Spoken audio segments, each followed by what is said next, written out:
Good morning, dear student. Welcome back to our Hindi classes. Previous video में हमने कर्मधारय समास पढ़ा था और आज हम इस वीडियो में बहुव्रीहि समास पढ़ेंगे। तो सबसे पहला हम रिवाइज कर लें कि हमने कर्मधारय समास क्या पढ़ा था। हमने पढ़ा था कि इस समास के दोनों पदों में विशेष और विशेषण होता है और या उपमेय और उपमान होता है। ठीक है, जैसे कि उदाहरण पढ़ा था कि नील कमल, नीला है जो कमल, महापुरुष, महान है जो पुरुष। फिर घन श्याम, घन के समान श्याम, मृग नैनी, मृग जैसे नेत्रों वाली स्त्री। ठीक है, अब आज हम क्या पढ़ेंगे? बहुव्रीहि समास।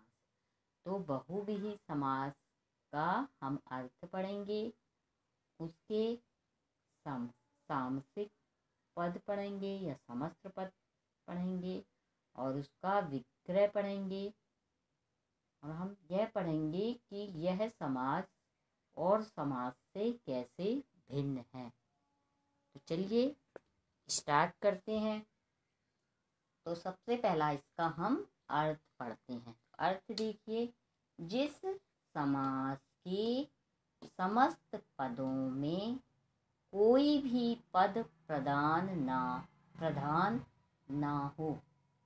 ठीक है, क्या बोल रहा है? जिस समास के समस्त पदों में कोई भी पद प्रधान ना हो, है ना।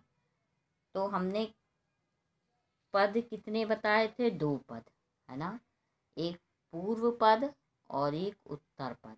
जो पहला पद होता है वो पूर्व पद कहलाता है और दूसरा पद जो होता है वो उत्तर पद कहलाता है। जैसे कि हमने फर्स्ट नंबर का अवयवी भाव समास पढ़ा था, उसमें कौन सा पद प्रधान था? पूर्व पद प्रधान था, है ना, यानी मुख्य था।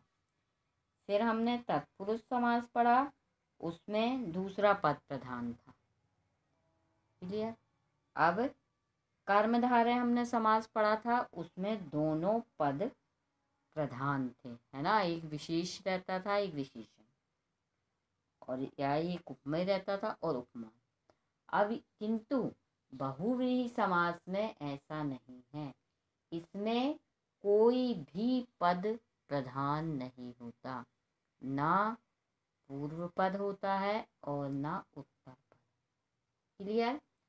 क्या होता है? देखिए, बल्कि दोनों पद मिलकर किसी तीसरे पद की ओर इशारा करते हैं। ना पहला पद इसमें प्रधान होता है, ना दूसरा पद प्रधान होता, और कोई तीसरा ही पद होता है। वह क्या करते हैं? तीसरे पद की ओर यानी इशारा करते हैं, यानी 2 पद से इनका कोई मतलब नहीं रहता। तीसरा पद रहेगा वो हमको किसका अर्थ बताएगा? बहुव्रीहि समास। ठीक है, वही क्या कहलाता है? बहुव्रीहि समास। एक बार और रिवाइज कर लेते हैं कि जिस समास के समस्त पदों में कोई भी पद प्रधान ना हो, ना पहला पद प्रधान हो ना दूसरा पद। ठीक है, तो बल्कि कौन सा? दोनों पद मिलकर किसी तीसरे पद की ओर इशारा करते हैं, वह बहुव्रीहि समास होता है। ठीक है, अब देखिए, हम इस तरह से भी इसको कह सकते हैं कि बहुव्रीहि समास में दोनों पद प्रधान ना होकर अन्य पद प्रधान होता है ना, यानी कि तीसरा पद यानी अन्य पद प्रधान होता है। बहुव्रीहि समास में यानी दोनों पद प्रधान नहीं होते, ना पूर्व पद ना उत्तर पद। कौन सा पद प्रधान होता है? तीसरा। क्लियर? अब इसको एक बार और रिवाइज कर लें कि जिस समास के समस्त पदों में, है ना, पद कितने होते हैं? 2। समास में दो पदों को मिलाकर समास में विग्रह होता है। ठीक है, तो जिस समास के समस्त पदों में, यानी समस्त पद यानी दोनों, पूर्व और उत्तर में कोई भी पद प्रधान ना हो, किसी को भी प्राथमिकता ना दी जाए, कोई भी उसका हेड ना हो, ना मुख्य हो। जैसे कि अवयवी समास में पहला पद प्रधान था, है ना, जैसे यथा शक्ति, तो शक्ति के अनुसार इसमें पहला पद यानी पहला पद पूरे पद को अवयव बना लेता था, अवयव रहता था। और इसमें तत्पुरुष समास था तो उसमें दूसरा पद प्रधान होता था, जैसे कि हस्तलिखित यानी हाथ से लिखा हुआ, है ना। वैसे ही कर्मधारय समास था, उसमें दोनों पद प्रधान थे, जैसे नील कमल, तो नील को भी प्राथमिकता दी जा रही थी, कमल को।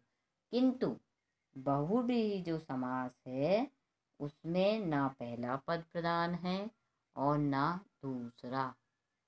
कौन सा पद प्रधान है? कोई अन्य पद ही या तीसरा पद इसका मुख्य रहता है। क्लियर बच्चों?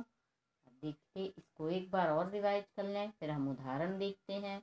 देखिए, जिस समास के समस्त पदों में कोई भी पद प्रधान ना हो, बल्कि दोनों पद मिलकर, है ना, दोनों जो पद मिल जाएंगे वो किसी तीसरे पद की ओर इशारा करते हैं, वह बहुव्रीहि समास कहलाता है।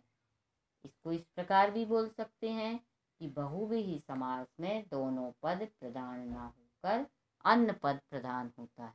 ठीक है बच्चों, आई होप इसका अर्थ आपको समझ में आया होगा। नेक्स्ट वीडियो में हम कुछ इसके उदाहरण देखेंगे, तब तक आप इसको दोहराइए।